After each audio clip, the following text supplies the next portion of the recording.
to my channel. I recently put a question box on my Instagram stories asking for your questions to ask James so that we could do a dad Q&A. But I do need to apologise to you because I didn't run it by him before I asked you for questions.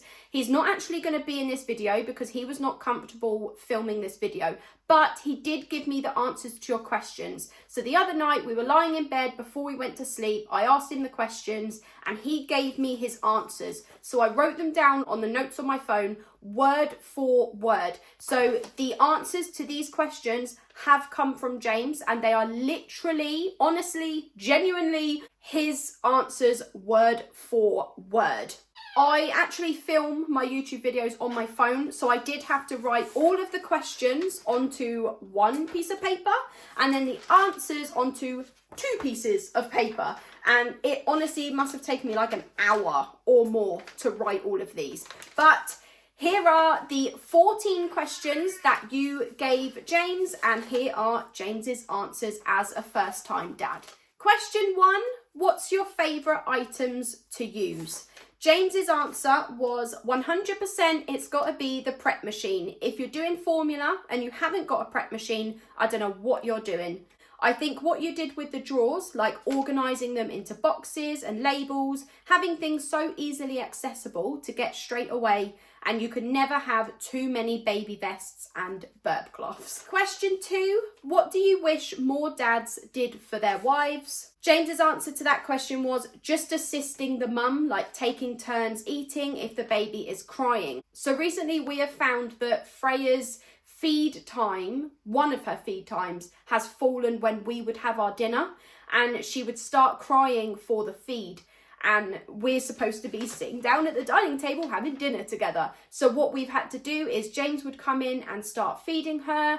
I would eat my dinner for a few minutes, then I would come in and take over so that he can eat his dinner for a few minutes, and we would just keep like alternating. So we just take it in turn. Question 3 is, what would you go back and tell yourself in the first few weeks? Like, is there anything you would do differently if you had the chance? James's answer to that was taking more time off, like 3 to 4 weeks.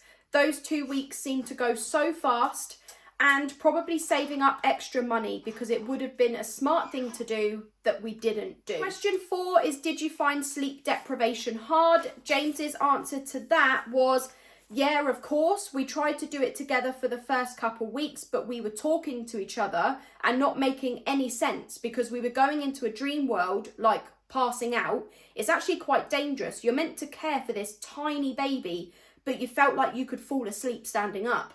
Now that I'm back at work, my job is physical and I use large handheld cutting tools.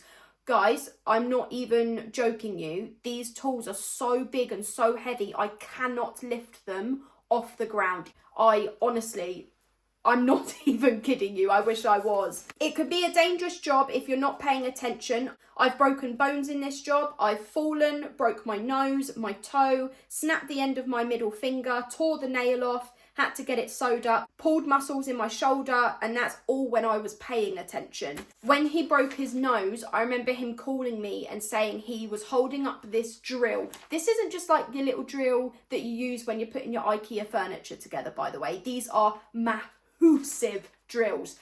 And he was drilling and there was some kickback and it smacked into his nose. James's nose was like to the side of his face. There was blood everywhere.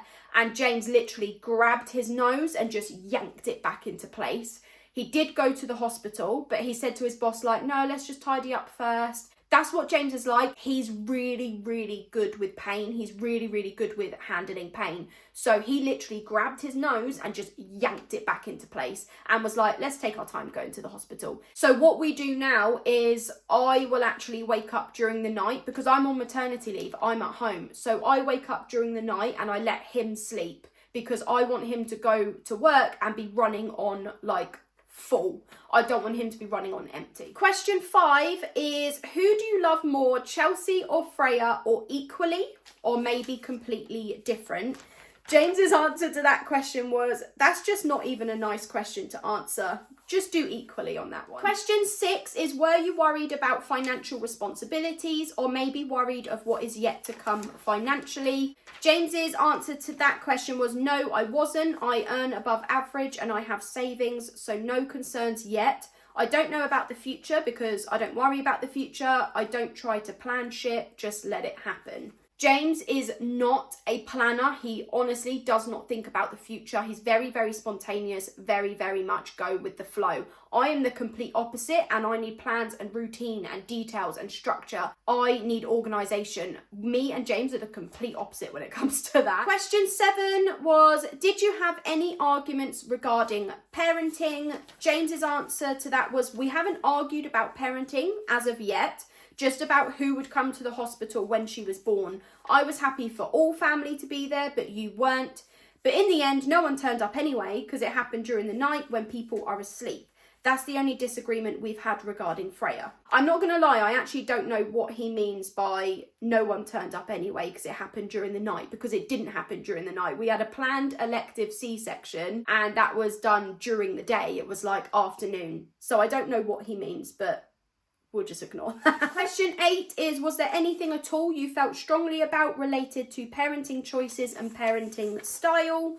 James's answer to that question was, no, just do it as you go. As I said, he is a go with the flow kind of guy. I do have very strong feelings about parenting choices and parenting style. So if I ever decide to do like a mum Q&A, save that question for me. Question 9 is, did you have any scares, hesitations about fatherhood during pregnancy? James's answer to that question was, I was worried she was going to be born with something wrong with her that wasn't picked up during pregnancy. I was checking her fingers and her toes and her face when she was born, and I was worried about how the dog was going to react to her because obviously we'd had the dog for a long time and I didn't want to get rid of her. I would have worked on it, but if it didn't work and she was going to put the baby in danger, we'd have had to think about rehoming her. But luckily that didn't happen. She's not too bad. Question 10 was, did you bond with baby straight away after she was born, or did it take time? James's answer to that question was, I didn't bond with her straight away, but it was an internal feeling that she was mine and I had to look after her and protect her. It was only when her personality started coming out and her little quirks and you spend time with her, that was when I bonded with her. Question 11 was, what did Chelsea do to make you feel more involved during pregnancy? James's answer to that question was, you kept trying to get me to touch your belly and shit and I didn't want to. I wasn't bothered. It didn't seem real at the time. We did the baby shower with me and my friends as well, so I was included in that. Other than that, I wasn't really bothered. My life didn't really change until she was born, other than building furniture. Question 12 was, who is better at changing a nappy, mum or dad? James's answer to that question is, well, clearly it's you. You've got childcare experience. You've changed more nappies than me. You had me practicing on a dog toy. Every time I do it, she starts weeing or pooping or being sick and it's all in her ear. I tend to do the nappies, especially the poop nappies, because James just feels more comfortable doing the wee nappies, but it is me that tends to do the majority of the nappies, and that's because I'm on maternity leave, I'm at home with her, that's just how it is, and I don't mind it that way. I am more than happy to do all of the nappies. I honestly could not care less. Question 13 was, do you feel dad's self-care gets forgotten, and how do couples keep the me time in the first few months? James's answer to that question was, no, I think fathers are less involved with the baby anyway, but I think that's a natural thing. So maybe the mum's self-care gets forgotten more. We just do things 50-50, share the responsibility when you're both together. You'll go see your friend and I'll look after Freya, then I'll go do my thing and you'll look after Freya. Just take it in turns. Question 14, the last question, was, what are you most proud of Chelsea for? James's answer to that question was, I think the way you handled the pregnancy and birth, even though you didn't give birth.